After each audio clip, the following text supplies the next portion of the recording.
आदर जोग सभी साथियों, देश के नागरिकों और दुनिया की आम जनता, आज फिर मैं आपके सामने रूबरू हुआ हूँ कि जो हम आज की दुनिया में, आज के हालात में महसूस कर रहे हैं, आप भी महसूस कर रहे हो, फेस भी कर रहे हो और हम भी महसूस कर रहे हैं और फेस कर रहे हैं। इसे साझा करने की ज़रूरत है। मानव जाति का यही एक दृष्टिकोण रहा है, खासियत रही है, क्वालिटी रही है कि मानव जाति पर जब भी कोई खुशी साझी आई या दुख कोई साझा आया तो उसने इकट्ठे होकर बैठकर एक दूसरे से मशवरा कर कर उसको हल करने की कोशिश की। चाहे वो युग हाथ पांव इकट्ठे चलाकर रहने का था, या खेती का था, या इंडस्ट्री का युग आया जिसे सरमायादारी का युग कहा गया, या चाहे आज कारपोरेट का युग आया। इंसान ने तरक्की भी की, बड़ी बड़ी रिसर्च की और अपने सुख के लिए, अपनी आगे आने वाली पीढ़ियों के लिए साइंटिफिक तौर पर बड़ी चीजें आजाद की, उनको ढूंढा और उनको साइंस के तौर पर परखा और आज वो अच्छे काम के लिए अगर है तो वो लिखित तौर पर पढ़ाई है, साइंटिफिक तौर पर टेक्नोलॉजी है और आपस में मिलने के तौर पर उसे सभ्यता, कल्चर या तहजीब कहा जाता है। ये अलग अलग दौरों में गुजरी है और उसकी तहजीबों के नाम भी पड़े, सोसाइटियों के, समाज के नाम भी पड़े, चाहे वो खेती का समाज था, राजाशाही का समाज था, सरमायादारी का समाज था, या आज कारपोरेट का समाज है। उसी तौर पर इंसान ने अपनी जो असुरक्षा थी, अकेले के तौर पर, समूह के तौर पर, या जब राष्ट्र बने तो राष्ट्रों के तौर पर उसके लिए हथियारबंदी भी की, हथियार भी बनाए, एटम भी बनाए और आज ड्रोन और मिसाइलों का युग देख रहे हैं।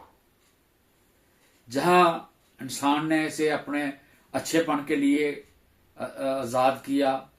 ढूंढा, या डेवलप किया, विकास किया उसका,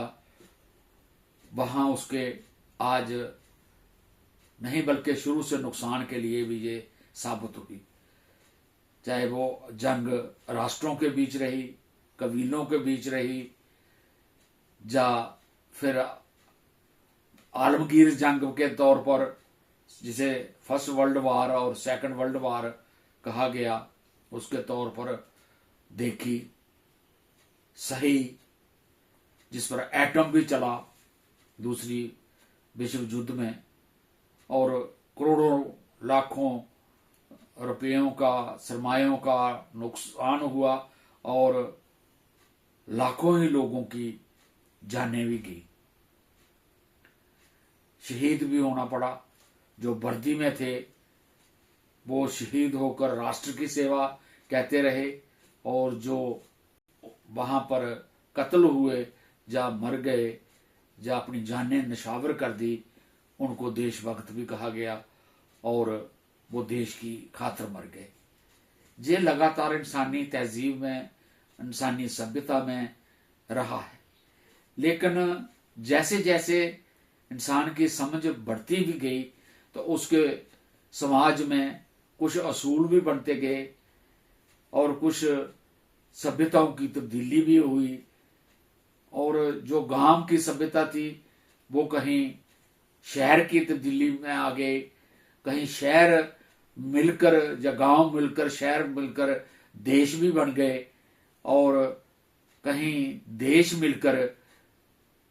वो एक किस्म के ब्रियाज़म बन गए और उनके नाम पड़ गए, कोई ईस्ट एशिया, कोई वेस्ट एशिया, कोई मिडल ईस्ट एशिया, कोई यूरोप, कोई टोटल ईस्ट या टोटल वेस्ट। इनके अंदर जहाँ जुड़ाव पैदा हुआ वहाँ इनके अंदर लड़ाई झगड़े जंगों का फैसले भी होने लगे कि ये वेस्ट ने किया है ऐसा और इसे ईस्ट ने सहा है, जैसे ईस्ट ने किया या मिडल ईस्ट ने किया और कुछ किसी अकेले मुल्क ने सहा। ये बातें भी हुई तारीख में। मैं ये कहना चाह रहा हूं कि तारीख में इंसान जहां तरक्की करता आया और जंगल की जिंदगी से निकलकर आज ऑटोमाइजेशन की जिंदगी में पहुंच गया है, जहां उसे बहुत सुख, नज़ारे, सहूलतें, साइंटिफिक टेक्नोलॉजी की मदद मिल रही है, वहाँ उसको आज भी एक खतरनाक फ्यूचर का माहौल भी दिखाई दे रहा है। जैसे कुछ दिन 15 दिन पहले, 15 नहीं 18 दिन हो गए आज, 18 दिन पहले एक हमारे नज़दीक जो ईरान मुल्क है और मिडिल ईस्ट में इजराइल है, उनके आपस में बड़े पुराने दुश्मनी, बड़ी पुरानी आपस में झगड़े और कई बार उसको खूनी जंगों में बदला। एक बार फिर उसने अमेरिका की मदद से या किसी और अंदरूनी मुल्क कोई अंदरूनी तौर पर भी कर रहे होंगे, वो उनकी मदद से ईरान पर हमला किया और वहाँ एक उस मुल्क का सदर, मुल्क का सुप्रीम, मुल्क का बड़ा अहदेदार या उसे प्रेसिडेंट या कुछ भी कहो, उनके अपने सिस्टम के मुताबिक जो थे खामनेई साहब, उसे मार दिया गया। उसके साथ उसकी पूरी बड़ी जो सर्कल था उसका, ऑफिशियल सर्कल, वो भी साथ में बैठा था, वो भी मारा गया। और सबसे बड़ी बुरी बात जो हुई कि बच्चों का स्कूल पर बम पड़ने से बच्चियां जो स्कूल की थी वो मारी गई और उसका जवाब फिर ईरान ने भी देना शुरू किया। और आज एक दूसरे के झगड़े में ईरान भी हमले कर रहा है और इजराइल भी हमले कर रहा है और अमेरिका उसका साथ दे रहा है, अमेरिका भी हमले कर रहा है। और उन हमलों में पैसे का तो खरबों अरबों रुपया जिसकी पूर्ति करना है एक नामुमकिन सा लगता है, वो तो हो ही रही है। लेकिन ऐसा समझ लग रहा है कि साइंटिफिक टेक्नोलॉजी इतने स्तर पर पहुंच चुकी है कि इंसान बचकर जा कहाँ सकता है, छुप कहाँ सकता है। इंसान के लिए खतरा ही खतरा है, चाहे वो कोई भी मुल्क हो। जो भी लड़ाई में फंसेगा, उस लड़ाई का आज दर्शन देख करके ऐसा होता है कि कितना दौलत, कितने लोगों के हाथों की कमाई एक सरमाए की शक्ल में जो बनती है, वो कैसे बर्बाद की जा सकती है। और इंसान अभी भी भूखा है, इंसान अभी भी प्यासा है, इस धरती पर इंसान अभी भी अनपढ़ है, इस धरती पर इंसान अभी भी पानी की कमी से मर रहा है, बीमारियों से मर रहा है, रोटी के बगैर मर रहा है, फाके मर रहा है। और एक तरफ पैसे का खर्च इस तरह हो रहा है जिसका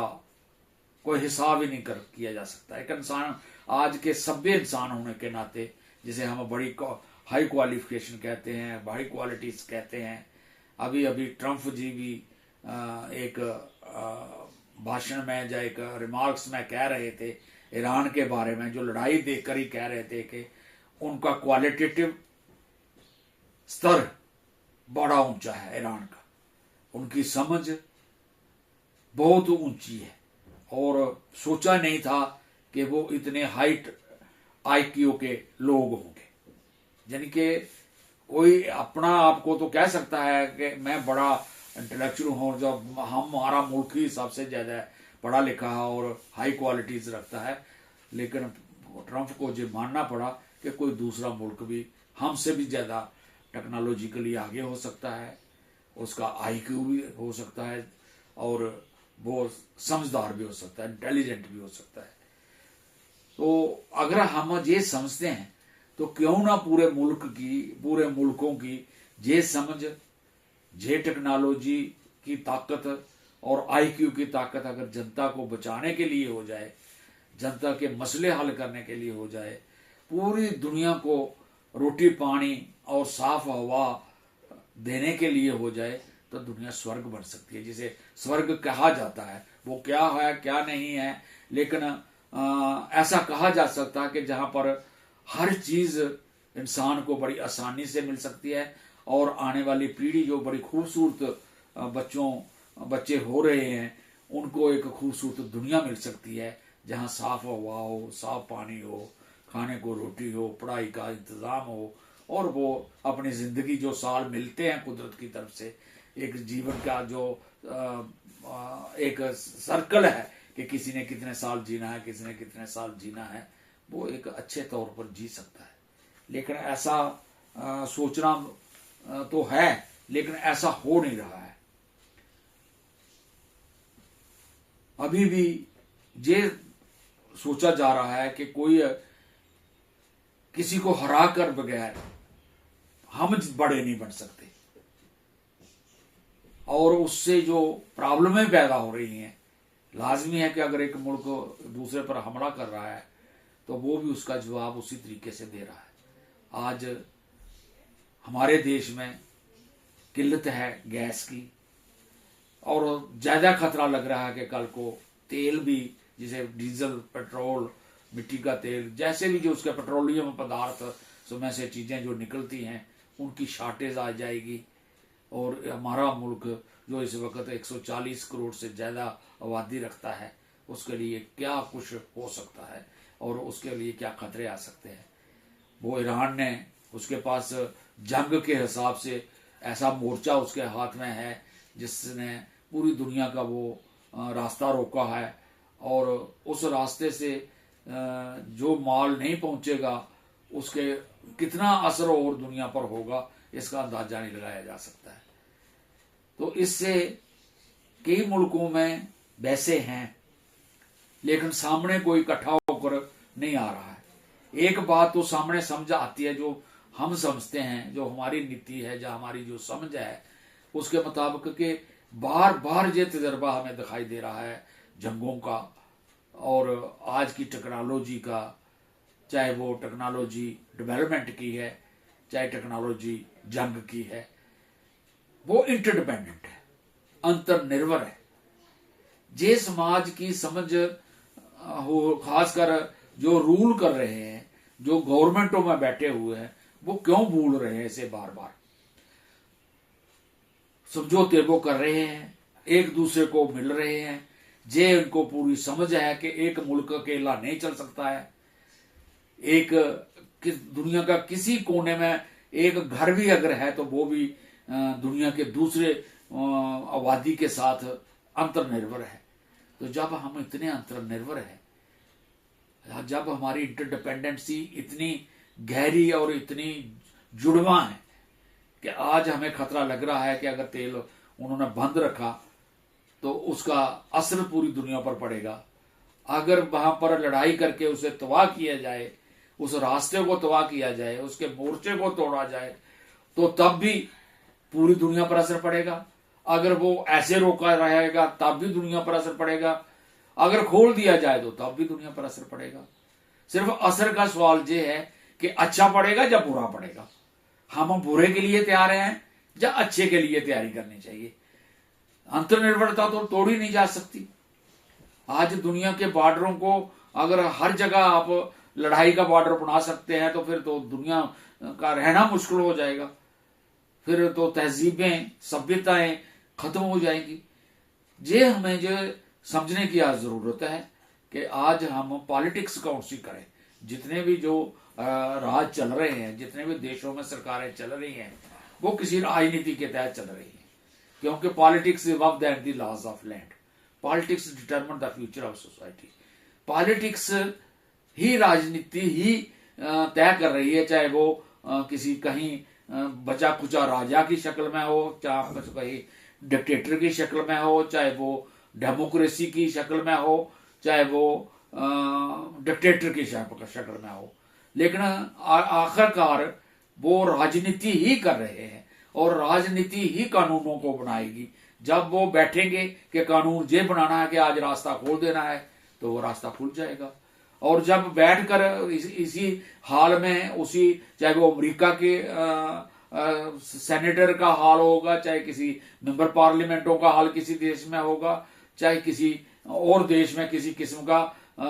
कल्चरल सभा होगी, उसमें बैठकर जनता के साथ पूछकर राजनीतिक तौर पर ही फैसले होंगे। तो राजनीति को समझने की जरूरत है कि आज राजनीति इंटरडिपेंडेंट खंभों पर, पिलर्स पर टिकी हुई है कि हम एक दूसरे से मिलकर आगे बढ़े और एक दूसरे से मिलकर हम एक दूसरे का सहारा बने। अगर हम मारकर, बम मारकर या लोगों के रास्ते रोककर या लोगों की सूरतें रोककर दुनिया को खत्म करके आधी से आधी करके जीना चाहते हैं, ये भी तजर्बे हो सकते हैं, ये भी किसी की समझ हो सकती है, ये भी कोई डिक्टेटर सोच सकता है, ये भी कोई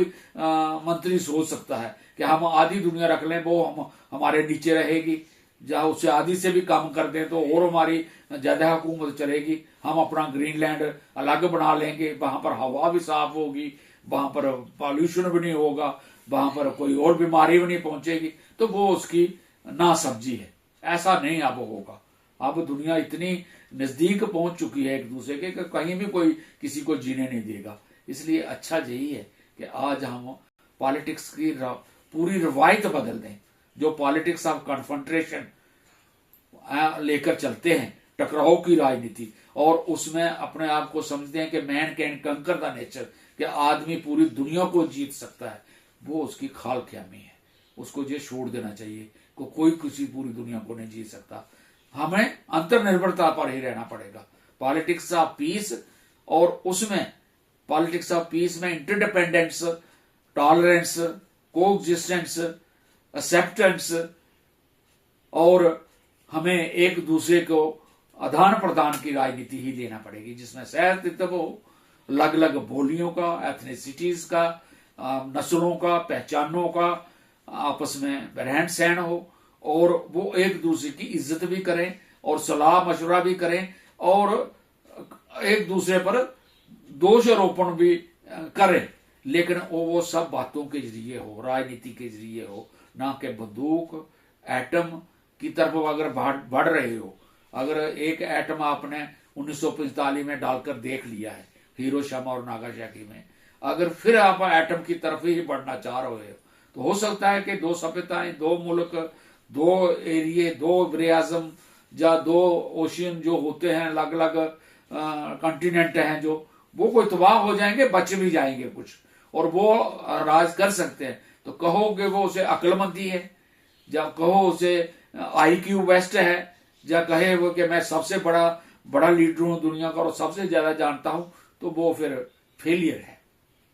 उसकी समझ का फेलियर है, नाकामयाबी है, उसके आगे रास्ता नहीं दिखाई दे रहा है, वो नहीं देख पा रहा है कि दुनिया किस तरीके से चल रही है। और कुदरत के जो 5 हमें अजूबा मिले हुए हैं, जिसके तहत हम बने हुए हैं, जैसे पूरी धरती और बहुत जीव जंतु बनी हुई है, जल, जंगल, जमीन, ऊर्जा और हवा, ये सबका है।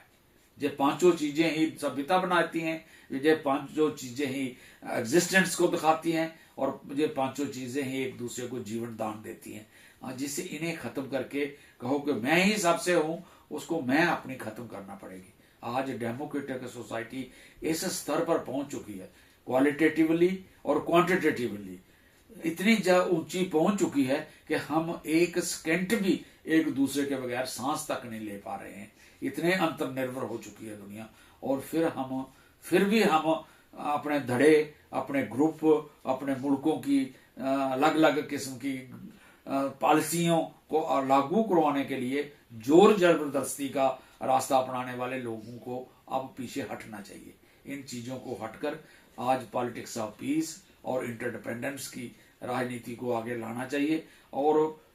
जितनी जल्दी हो सके इस जंग को खत्म करना चाहिए। और जो भी बैरियर लगे हुए हैं, पाबंदियां लगी हुई हैं चीजों पर आने और जाने की, खासकर जो तेल का प्रॉब्लम आने वाली है उसे खत्म करने के लिए आपस में हमें ह्यूमनिस्ट होने के नाते, इंसान होने के नाते, जिसे हम ऐसा